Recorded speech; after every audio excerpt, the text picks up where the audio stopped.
Rasa tak terbalas episode 13. Ketika mereka masuk ke dalam, seorang wanita muda yang cantik dan penuh semangat mendekati mereka dengan senyum cerah, lalu memeluk Julian erat-erat. Jenny sedikit terkejut, namun sebelum pikirannya sempat melayang terlalu jauh, wanita itu melepaskan pelukan dan menatap Jenny dengan antusias. Apakah ini dia? Julian tersenyum dan mengangguk. Jenny, kenalkan, ini Vina. Bisa dibilang, dia seperti adikku. Oh, dan dia juga pemilik him dan her. Mata Jenny semakin terbelalak.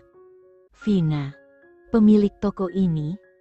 Vina tertawa riang melihat reaksi Jenny. Kakak ipar, aku sudah menantikan bertemu denganmu. Kakakku benar-benar beruntung mendapatkanmu. Kamu sangat cantik, ucapnya dengan penuh antusias. Julian tersenyum kecil dan berkata, Jenny, Vina ini sangat berbakat. Dia pemilik dari semua yang kamu lihat di sini. Sambil meraih tangan Jenny, Vina berkata, ayo, aku sudah menyiapkan gaun spesial untukmu. Kamu pasti menyukainya. Sebelum Jenny sempat merespon, tiba-tiba terdengar suara kecil yang ceria. Paman Julian. Seorang anak kecil berlari ke arah Julian dan langsung memeluknya. Julian tertawa dan membalas pelukan anak itu dengan penuh kasih. Valden, bagaimana kabar pahlawan kecilku? Vina, yang tersenyum melihat keakraban itu, berkata kepada Jenny, dia anakku, Valden. Ben segera menerkam pelukan Jenny. Bibi Jenny, kamu cantik sekali, katanya polos. Jenny tertawa kecil dan mencium pipi Valden. Dan kamu juga sangat tampan, Valden. Sambil melingkarkan lengannya di pinggang Jenny, Julian berkata, ayo, kita masuk. Di dalam toko, Vina menunjukkan berbagai pilihan gaun kepada Jenny, setiap desain lebih memukau daripada yang terakhir. Gaun-gaun itu elegan, mewah, dan menawan. Kakak ipar, semua ini memang untukmu. Kau tinggal memilih yang paling kamu suka, kata Vina dengan penuh semangat. Jenny tersenyum hangat. Dia tidak terbiasa dengan perhatian sebanyak ini, tapi dia tahu bahwa ini adalah bagian dari kehidupan barunya bersama Julian. Hidup yang penuh dengan cinta, kemewahan, dan keluarga baru yang mendukung. Setelah beberapa saat, Jenny memilih sebuah gaun yang sangat indah. Vina bertepuk tangan dengan gembira. Kakak ipar, kamu akan terlihat memukau dalam gaun ini besok. Julian yang berada di sampingnya, menatap Jenny dengan mata yang penuh cinta. Aku tidak sabar melihatmu memakainya, katanya lembut. Setelah berbelanja, mereka melanjutkan perjalanan ke kafe tempat Jenny akan bertemu adiknya. Julian mengantarnya ke depan kafe dan sebelum Jenny turun, dia menggenggam tangannya erat. Ingat, aku akan selalu ada di sini untukmu. Jenny mengangguk, merasa lebih kuat dari sebelumnya. Dia tahu, dengan Julian di sisinya, dia bisa menghadapi apapun. Di dalam toko itu lebih mewah dan megah daripada yang dipikirkan Jenny. Gaun-gaun yang dipajang sangat luar biasa. Vina terkekeh dan berkata, gaun-gaun ini tidak ada apa-apanya dibandingkan dengan apa yang telah aku pilihkan untukmu. Vina menarik Jenny ke sebuah ruangan dan berkata, kemarilah, aku akan menunjukkan gaunmu dan kau pun boleh mencobanya. Julian mengambil Valden dari Jenny dan berkata, coba gaunmu. Aku akan menunggu di sini. Jenny mengangguk dan mengikuti Vina. Di dalam ruangan, sambil memegang ujung kain yang menutupi gaun itu, Vina berkata, siap kakak ipar. 1, 2, dan 3. Saat Vina melepaskan kain itu, mata Jenny berbinar saat melihat gaun itu. Itu adalah gaun tanpa punggung warna persik dengan leher rendah dan disulam dengan indah. Jadi, apakah kamu menyukainya, kakak ipar? Tanya Vina. Jenny menghela napas. Sambil menyentuh gaun itu, dia berkata, indah sekali. Aku merasa tidak pantas mengenakan pakaian seindah itu. Vina tertawa dan berkata, wah, ini gila khusus untukmu. Kenapa kamu tidak mencobanya? Jenny menganggukkan kepalanya. Mengambil gaun itu, dia memasuki ruang ganti. Setelah beberapa menit ketika dia keluar dari ruang sidang mengenakan gaun, Vina tersentak dan tidak mengatakan apa-apa. Sambil berbalik sekali, Jenny bertanya, bagaimana penampilanku?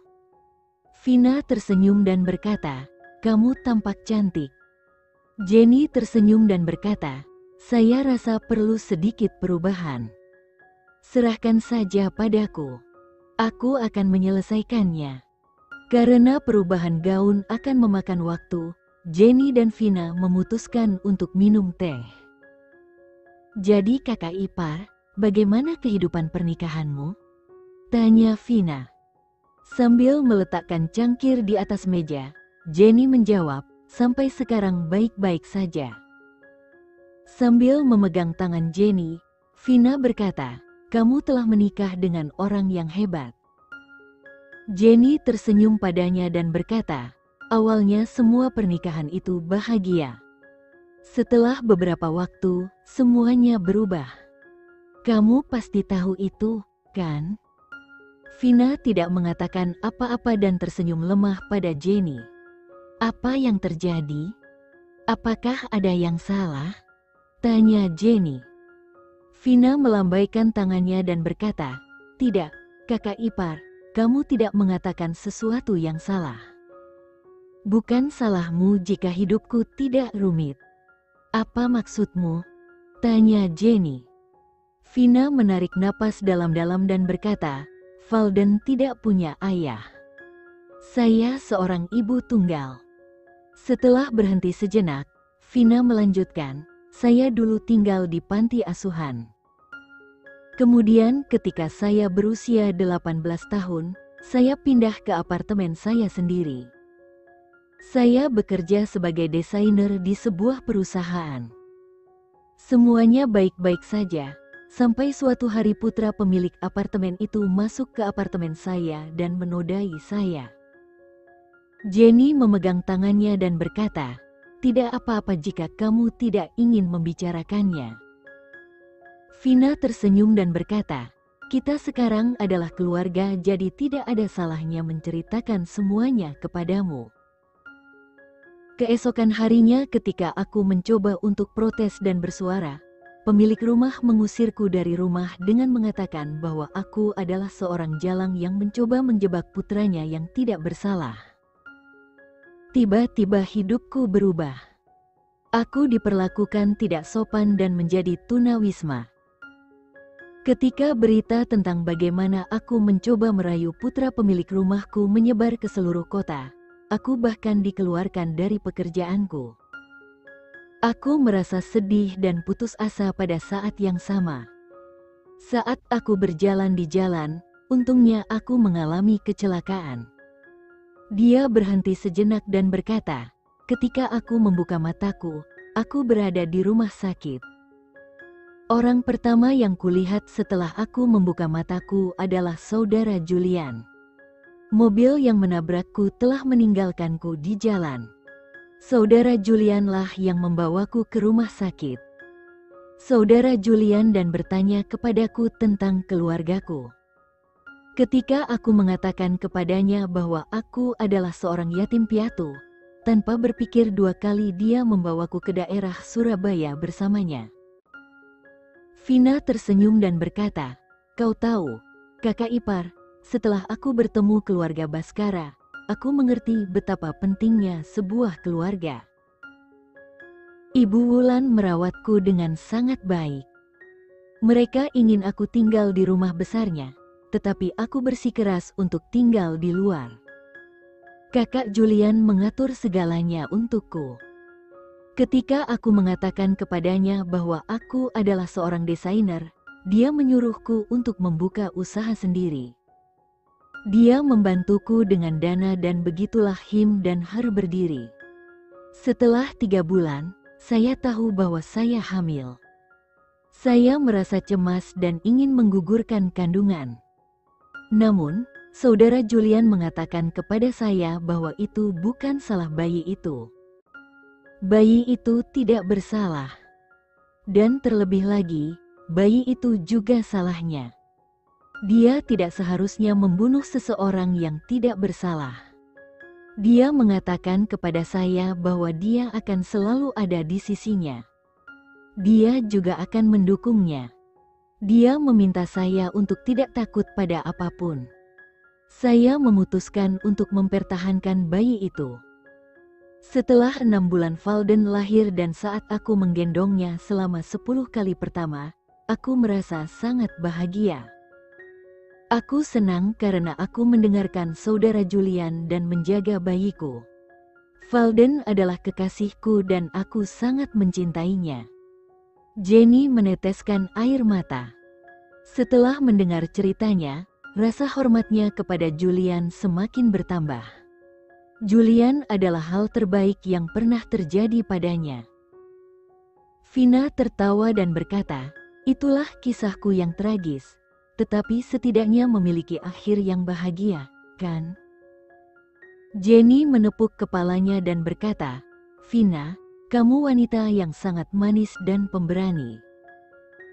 Setelah Jenny dan Vina selesai mencoba gaun, mereka keluar dari kamar dan mendapati Julian tengah asyik bermain dengan Valden.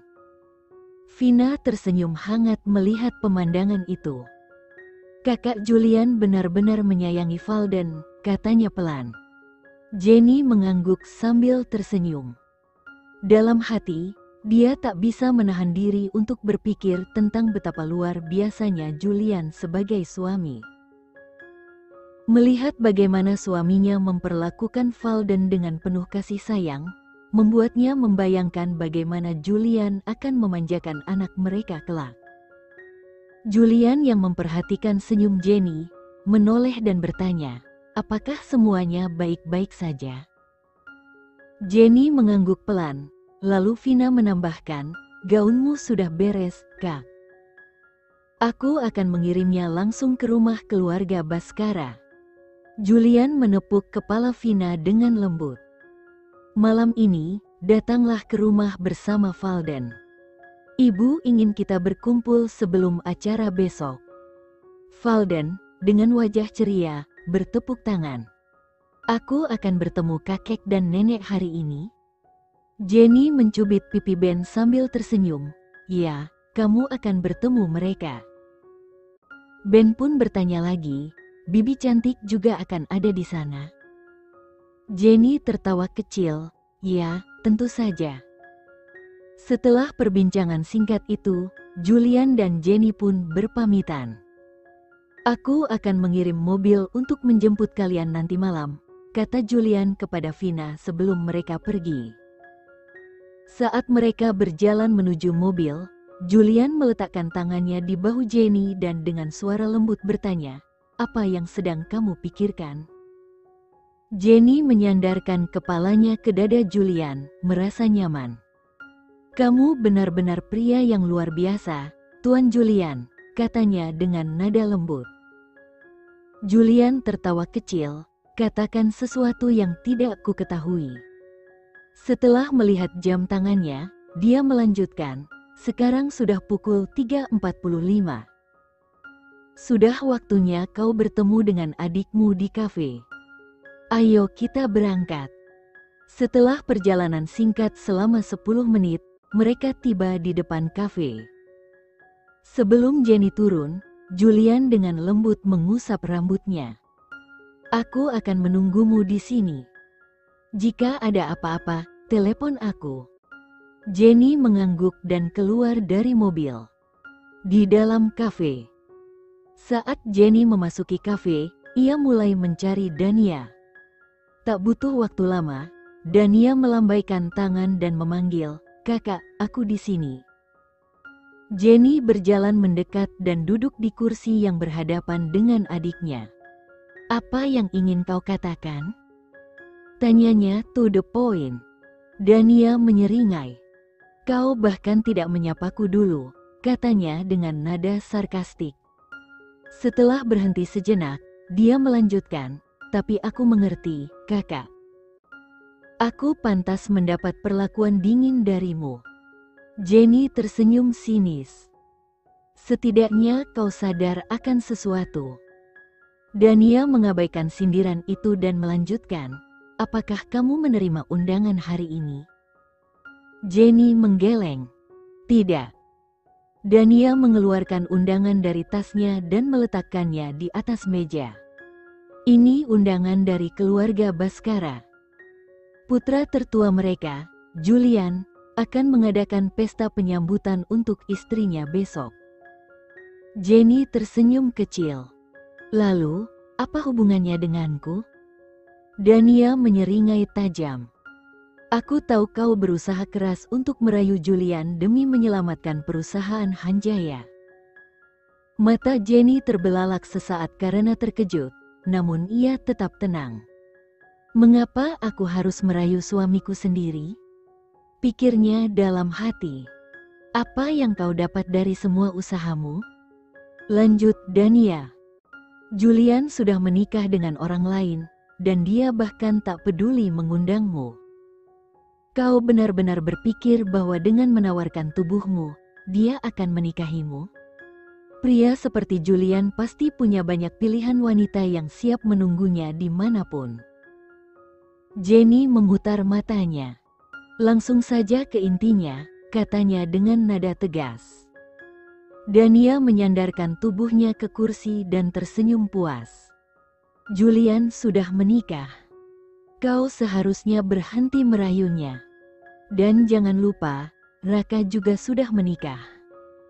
Jika kau terlibat dengan pria yang sudah menikah, kau tahu apa yang akan orang-orang sebut padamu, bukan?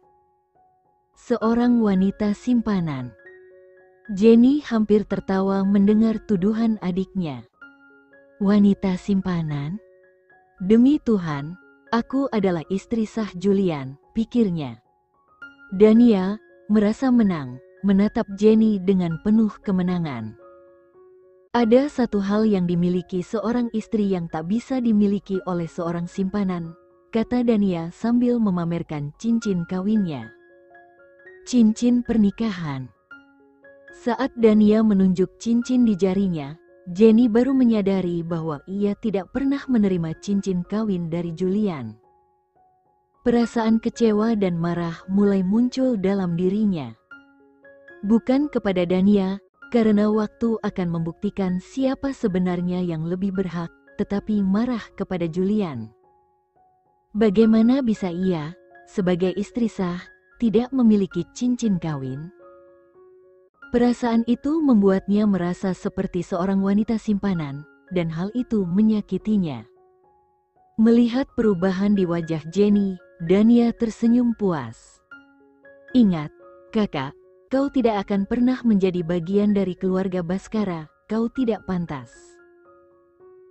Setelah kata-kata pedas itu, Dania bangkit dari kursinya dan berbalik meninggalkan kafe, meninggalkan Jenny dengan pikirannya yang berkecamuk.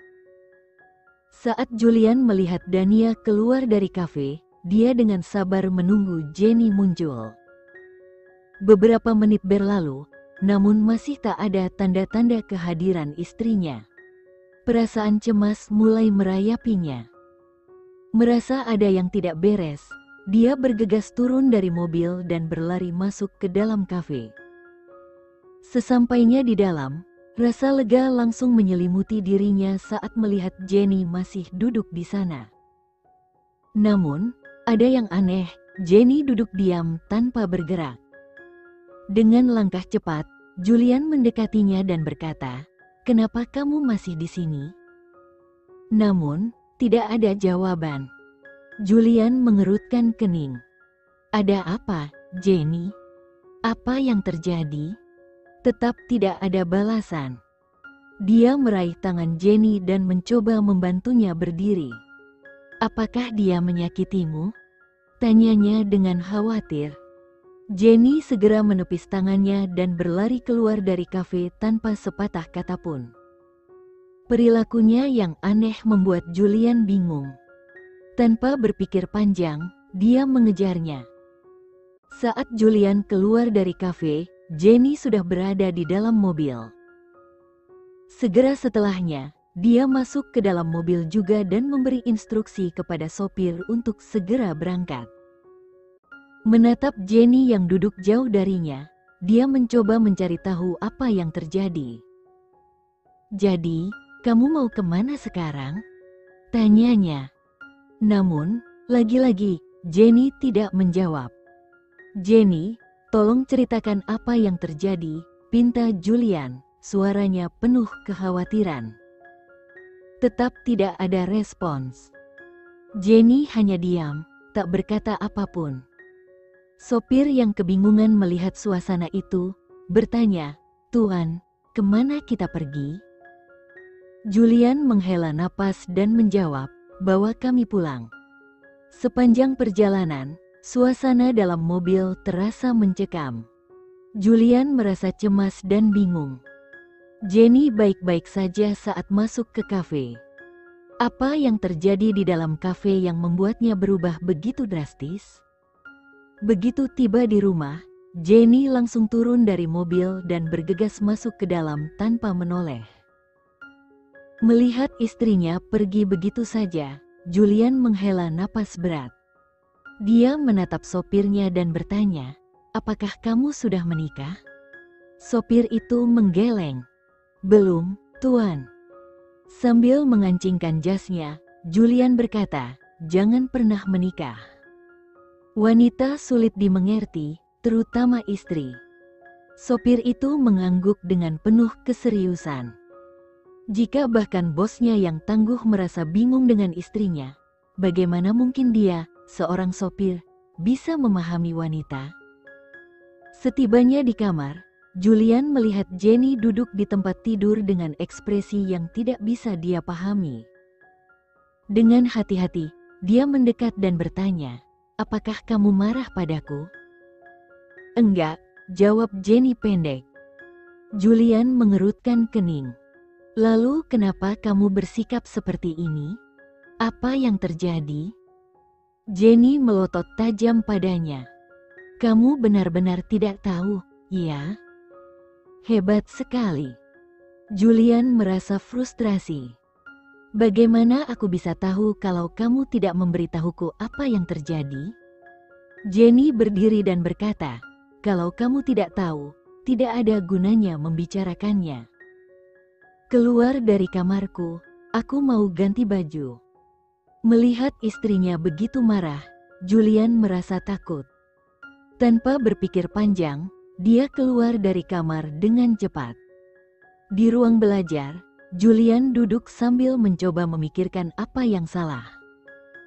Mengambil teleponnya, dia menelepon Rafael, asistennya yang setia. "Bos."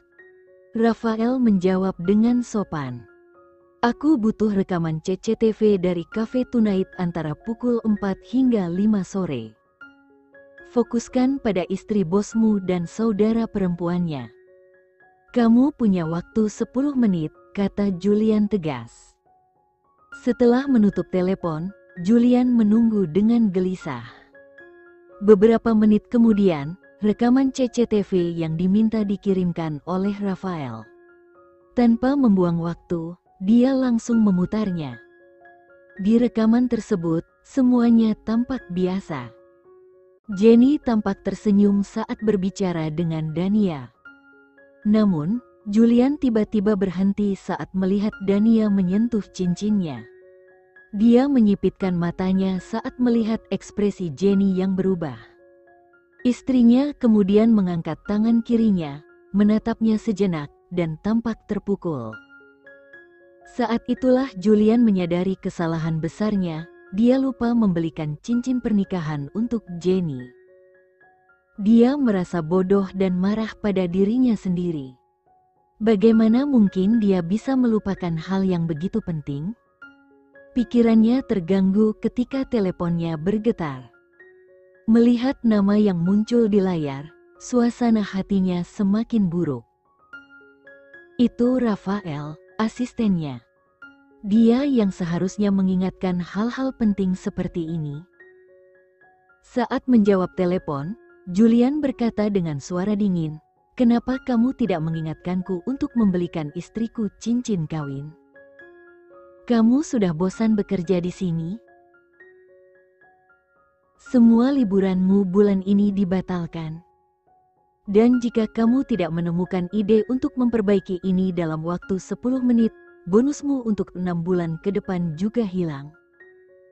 Tanpa menunggu jawaban, Julian menutup teleponnya.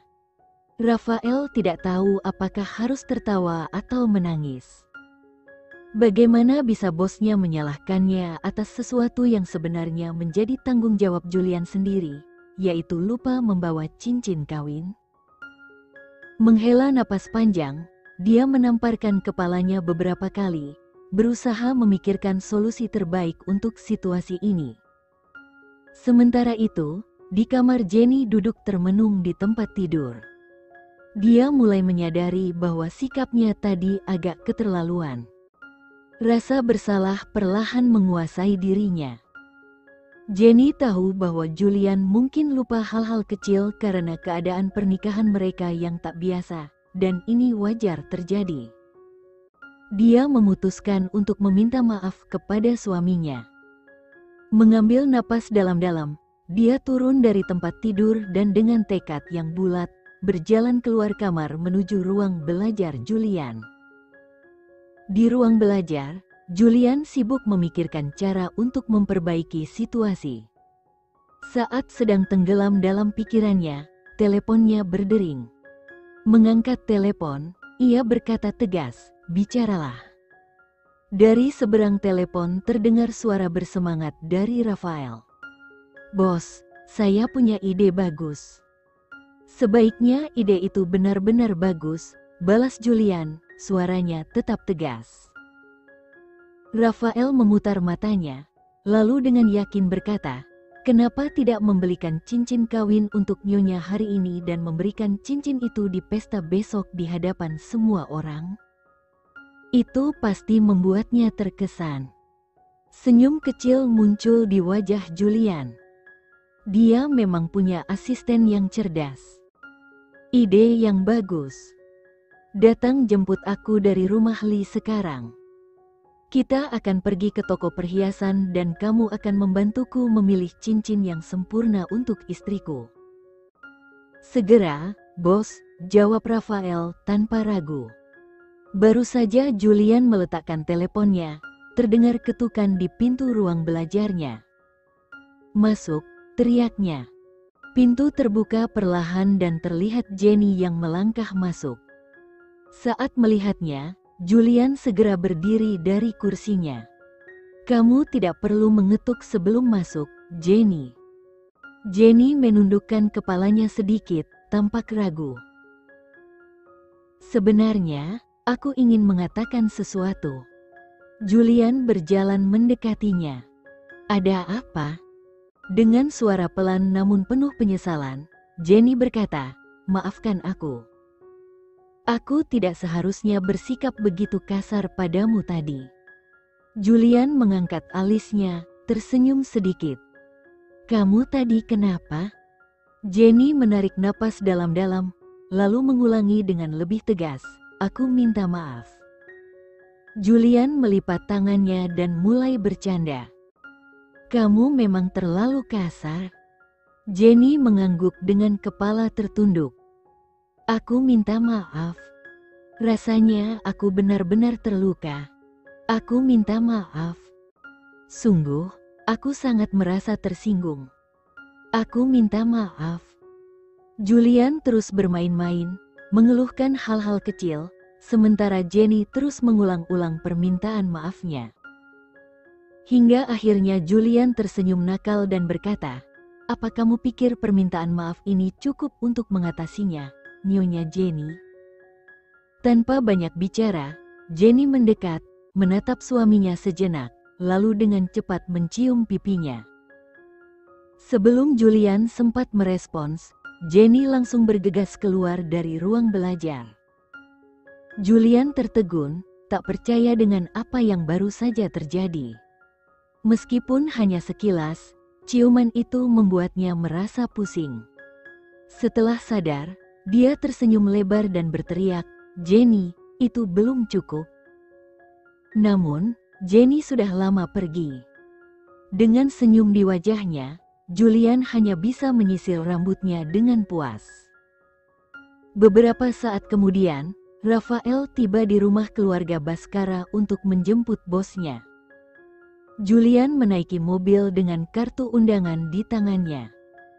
Sambil menyerahkan undangan kepada Rafael, Julian berkata, "Ini undangan untuk keluargamu.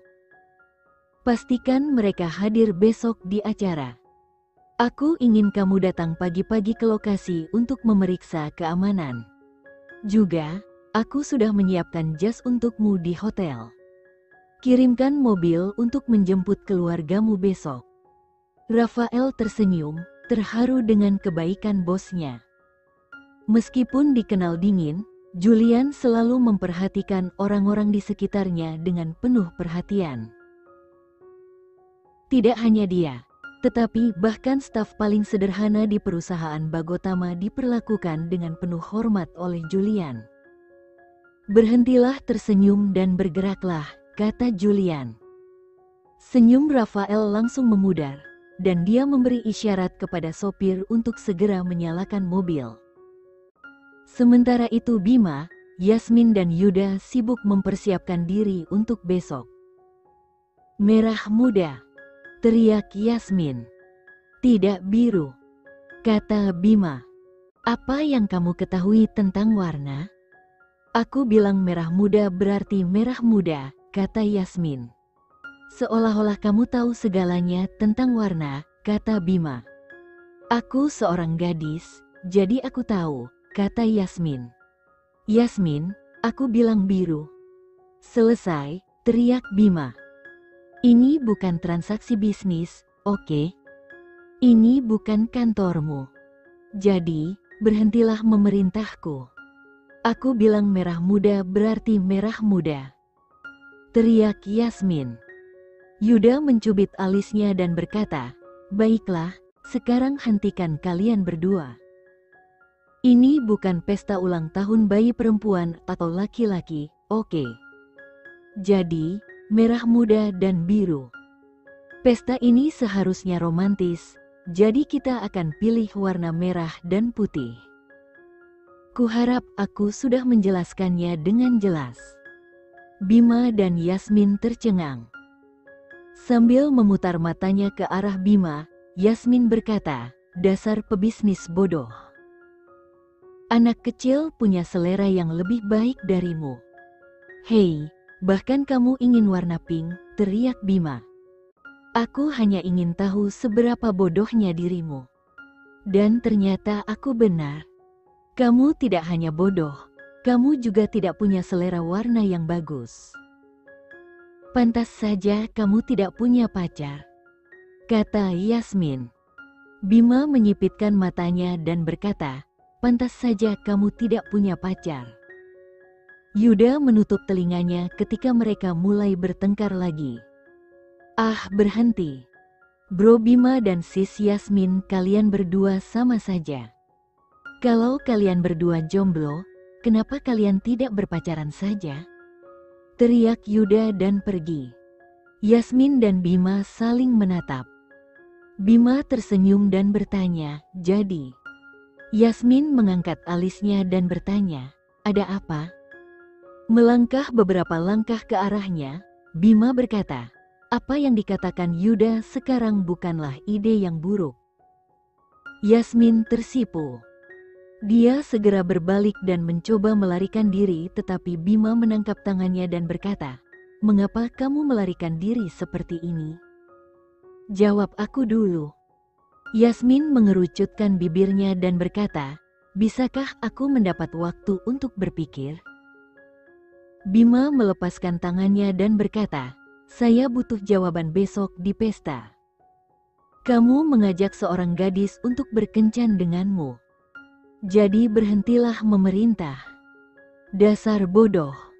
Setelah mengatakan ini, Yasmin pergi.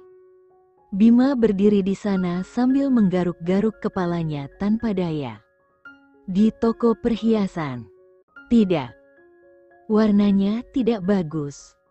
Berliannya terlalu kecil. Terlalu sederhana. Terlalu mewah. Julian terus menolak semua cincin yang ditunjukkan petugas kepadanya. Rafael menghela napas dan berkata, bos.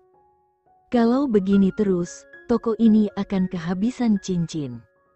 Mengabaikan Rafael, Julian bertanya kepada petugas, tunjukkan padaku cincin terbaik yang ada di tokomu.